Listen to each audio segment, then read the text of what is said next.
VoyMonk video voiceover, and it is Christmas. Christmas.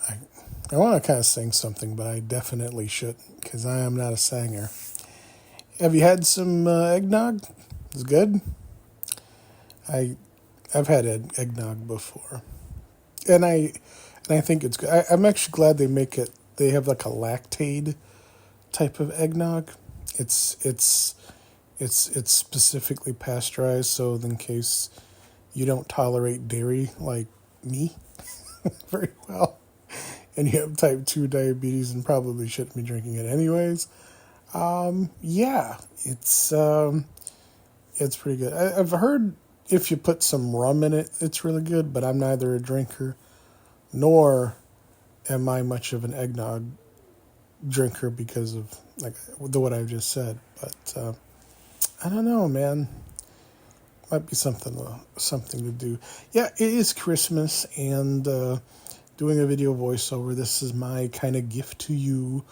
I debated about whether or not putting content on this day would be appropriate, but I said why not? I've just started, and the last thing I need to do is talk myself out of doing something that I want to do in terms of this channel and content. And I feel like I've been doing all right so far. So I think it's all right. Christmas Day, it's like most of the memories that I have about the actual day. I mean, because there's Christmas Eve, right? And that's where all the little childrens are supposed to, go to sleep early and wait for Santa, right? And never you mind how he gets down everyone's chimney, because that kind of logic only makes sense in a network special on TV about it. But anyways, actually, I do think there was one where they kind of did a history of Kris Kringle and where it's sort of came from, which I don't know if it is actually accurate or how accurate it is, but yeah, I guess he can, I don't know, he can transform his essence into some kind of gas and he travels through the thermostat or something. I have no idea. There's not children listening to this, so I'm not going to have to worry about that. I'm not intended for children, but I've definitely heard people talk about whether or not you should ever cop children that, what's the real deal with Santa Claus, right? Because everyone's not getting presents, right? And if you buy the story that it's because he has a naughty list. He checks it once and he checks it twice, right? Which, it doesn't seem very, it doesn't seem like there's much of a process there besides that. But yeah, anyways, it's like, is Santa Claus real, right? And I guess the way that I would figure to approach it is that, I mean, you're not supposed to lie and you shouldn't lie to children. But I think the truth is, I don't know how you get out of this life without lying, or at least telling a fib in some capacity. And what I mean by that, even if it's not something that's intended to do harm, because like most things that you aren't supposed to do, that's exactly the thinking, right? But the thing is that, it's like, okay, what are the sounds coming from mommy and daddy's room, right? I mean, if a child's too young to really get that answer, right? Like I said, sometimes you're not going to necessarily tell them everything that they want to know. And I guess that is kind of where some might go, well, omitting the truth is the same as not telling the truth. And then I guess I kind of get that perspective and point of view as well. But the way I look at it is this. I was not ever told Santa Claus is not real. Never told that once. And that's because when I reached a certain age, I either A, didn't care anymore, or B, once I finally figured it out, I was just like, nah, that didn't make any sense anyways before. I mean, this guy's traveling all over the world. I mean, the logistics to that were just, I mean, UPS, FedEx, I mean, they ain't delivering to every door, every child in the world, or I guess just the ones that weren't on the naughty list, which is kind of clever and a way to kind of like guilt trip, poor kids like me who probably weren't getting any presents at all on Christmas. But yeah, you didn't get any presents because you're poor and you don't have any money and you're on a naughty list as a response. So yeah, whether you should cop to telling kids the truth. I say it's certainly going to depend on who your child is and what values and stuff that you want to instill in them. I guess if you want to be just completely transparent and audience, I think, like I said, I'm not getting any advice. I guess that's okay from my opinion and perspective. I just think that maybe the better way to approach it, if it were me, is to say, look,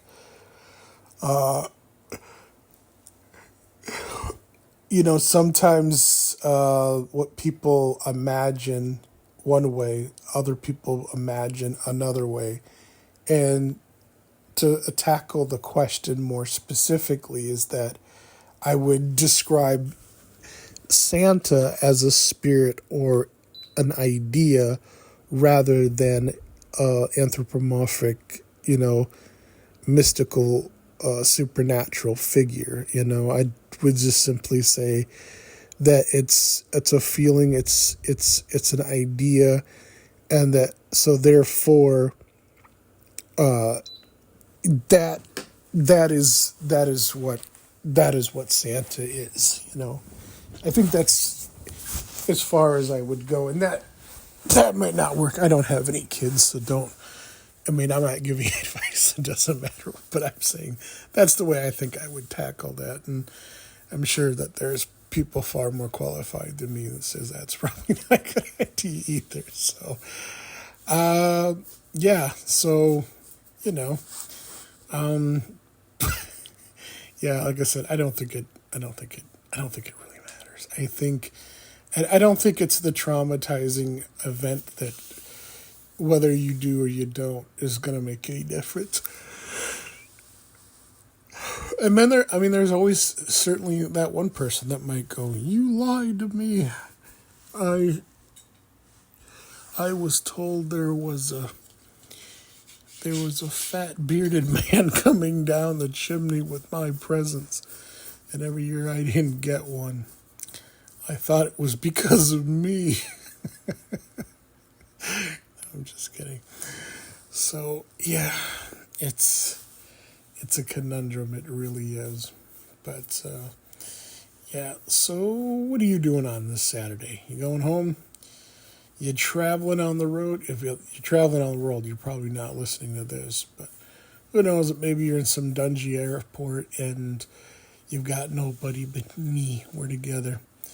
We're in this together, brother. I'm with you.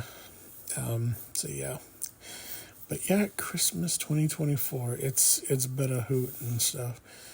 In terms of content, everything's on break. So unless you plan on watching Christmas Light Fight or Dolly Parton, you better bring that back mid-January if you want to watch anything. I was actually into Matlock and High Potential, which I actually kind of I'm going to do some predictions next year on what shows I think are going to make it, some which would be obvious, like Matlock, and I think High Potential. But some others maybe I can't think of on the top of my head, but seen in passing, I'm pretty sure I can kind of at least predict whether they get succeed or not. In fact, I'm pretty good at predicting when or if shows get canceled or not. Not always. Prodigal Son, I thought that was good. It was about a kid whose father played by I can't remember his name. He was in Underworld. Michael Sheen. Yeah, Michael Sheen played this serial killer. He was a serial killer, and his son was obviously a detective because, surprise, surprise, that's what everybody is or something on TV sometimes. A lot of times. But, yeah, it was a good show, and he used his father's knowledge. It was kind of, I want to say, a little bit like Silence of the Lambs meets, I don't know, Who's Your Daddy or something like that. Guess Who's Coming? I don't know. But anyways, it was a good show. I kind of had a feeling things were kind of headed for trouble when they hired Catherine Zeta-Jones to the cast as a guest star that eventually kind of crept her way into what looked like a full cast type of gig. But I was pretty sure that wasn't good. And that's mostly because nothing against Catherine Zeta-Jones, but she hasn't really done anything in probably a good hot minute. And I think that's not necessarily because she's not talented, but she's married to Michael Douglas, who's probably got a lot of reasons why she's never got to work unless she wants to, and she could probably get some roles if she did want to. So, but yeah, it was a good show, and they canceled it. So, but other than that one, yeah, I'd say it's not because I'm clairvoyant or anything like that, but and I think this is something that people kind of tend to forget when it comes to shows being renewed and getting canceled and stuff.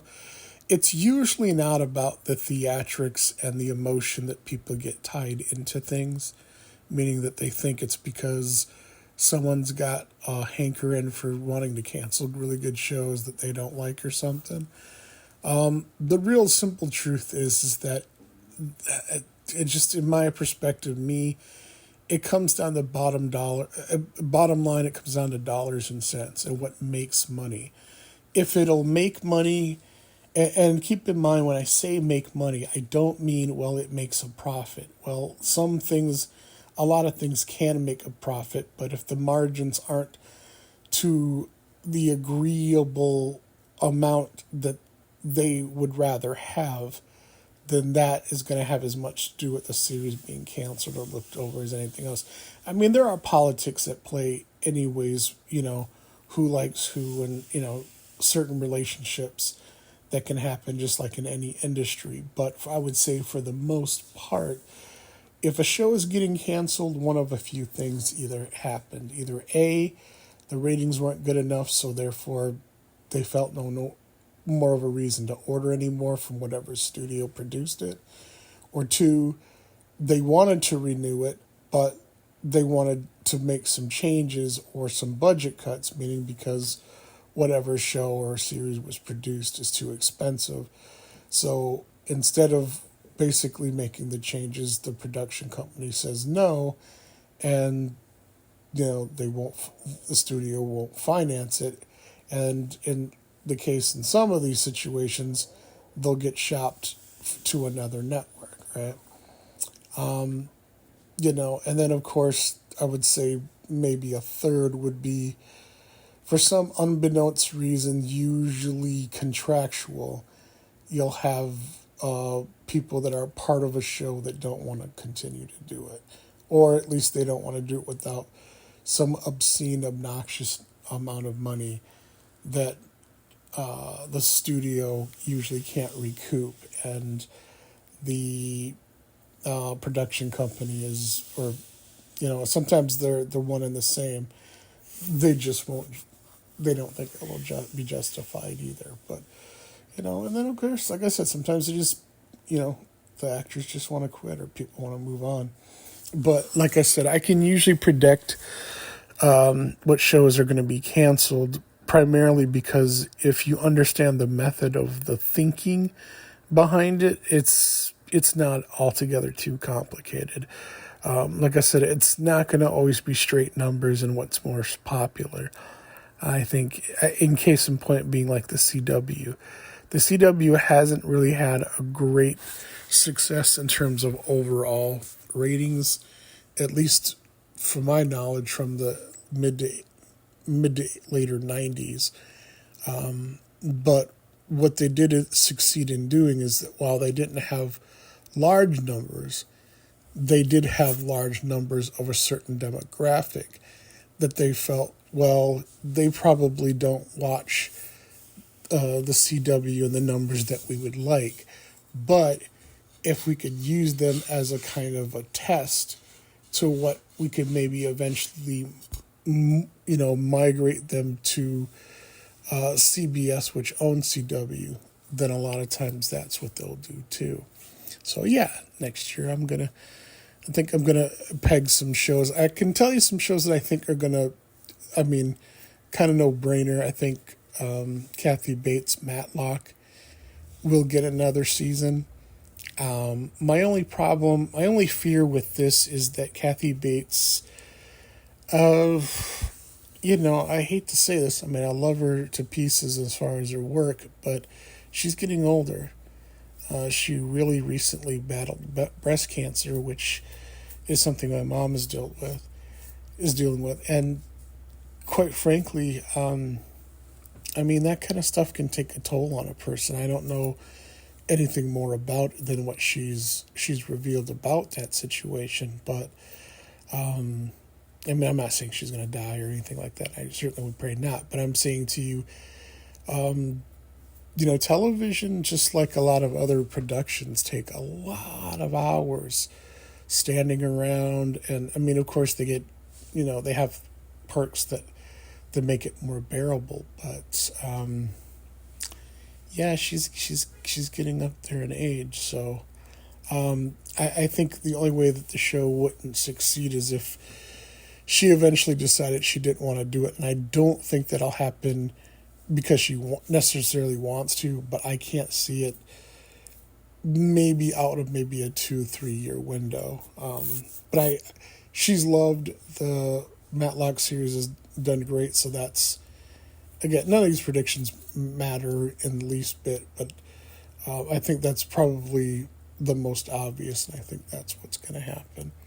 In terms of some of the other shows that I've seen, high potential about the woman that was a cleaning lady who has a 160 IQ and suddenly helps the police department solve mysteries or crimes because evidently nobody there has actually, gone to any kind of school or discipline or had any training that would make them more proficient than this woman who has 160 IQ off the street, or what having 160 IQ really means for someone who's actually that studied a certain thing. This is kind of weird, but it's a good show. I like it, and I know I'm saying that kind of seems like I'm being critical, but I think it's going to get picked up because it's got a story that people like. It's very similar to like The Mentalist,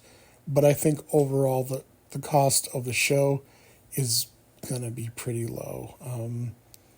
I'm not seeing a lot of, in terms of budgetary issues with that. The cast, I think the one woman's from It's Always Sunny in Philadelphia. I'm going to probably think payroll is not nearly as high as it would be for something like,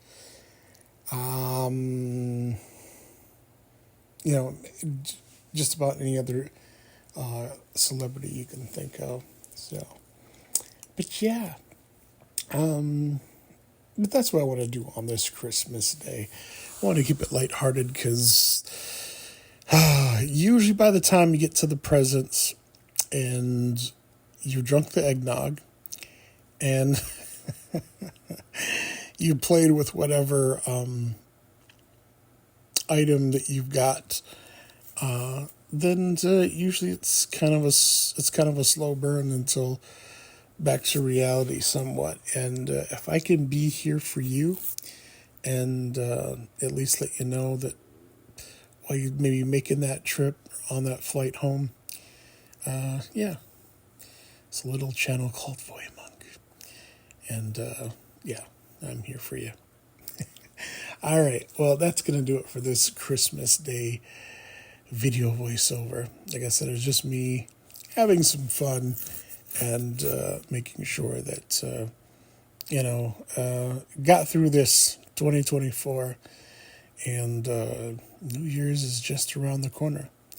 So hopefully you enjoy this. And until then, take care.